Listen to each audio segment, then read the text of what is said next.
Hello बच्चों, let's read the question first. In a DNA molecule, if the number of guanine residue is 280, that of adenine residue is 280, then this DNA molecule is likely to have how many nucleotides? एक DNA का molecule है, उसमें guanine present है 280, adenine present है 280 amount में, तो कितने total nucleotides उसके अंदर present होंगे? तो बहुत ही ज़्यादा easy question है. यहाँ पर जो की concept use करेंगे वो होगा शार्गॉफ्स रूल. शार्गॉफ्स रूल को यहाँ पे अप्लाई करेंगे. शार्गॉफ्स रूल क्या बोलता है? सिंपल सी बात बोलता है कि जितना एडेनिन का अमाउंट होगा प्रेजेंट उतना ही थायमीन का, जितना ही थायमीन का प्रेजेंट होगा अमाउंट उतना ही एडेनिन का प्रेजेंट होगा.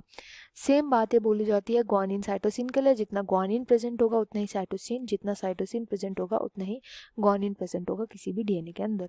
एग्जाम्पल के लिए अगर ग्वानिन प्रेजेंट है दो अगर ग्वानिन प्रेजेंट है तो साइटोसिन भी कितना प्रेजेंट होगा? 2 अमाउंट में प्रेजेंट होगा.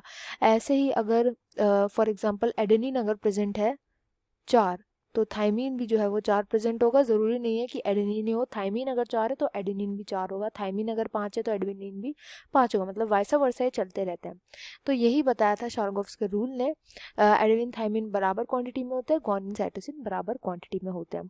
अब क्वेश्चन को सॉल्व करते हैं. तो देखो डीएनए के बारे में भी थोड़ा सा एक हम बेसिक चीज़ जान लेते हैं कि डीएनए इन्हीं चारों से मिलकर के बनता है. Adenine, thymine, cytosine and guanosine, इन्हीं चारों से मिलकर के बनता है ये.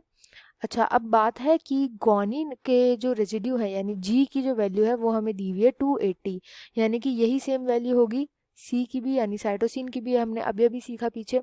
अगर हम इन दोनों को प्लस कर दे दैट इज 560, तो ये किसकी वैल्यू आ जाएगी? ये वैल्यू आ जाएगी जी एंड सी की. जी प्लस सी की जो वैल्यू है वो आ गई है 560. ऐसे अगर हम एडेनिन के लिए भी करेंगे, हमने यहाँ पे लिया एडेनिन. एडेनिन का जो अमाउंट था वो भी दिया हुआ था अगेन 280. थायमीन का भी सेम अमाउंट होगा 280 का. और अगर हम इन दोनों को प्लस करेंगे तो यहाँ पर अगेन 560 आ जाएगा, जो कि अमाउंट होगा एडेनिन एंड थायमीन का अमाउंट 560. अच्छा, अब अगर हमें टोटल डीएनए का अमाउंट चाहिए तो हमें क्या करना पड़ेगा? ए प्लस टी प्लस जी प्लस सी. मैंने मान लिया ये इक्वेशन 1 है, मैंने मान लिया ये इक्वेशन 2 है. इक्वेशन 1 एंड 2 को अगर हम प्लस करेंगे तो क्या होगा?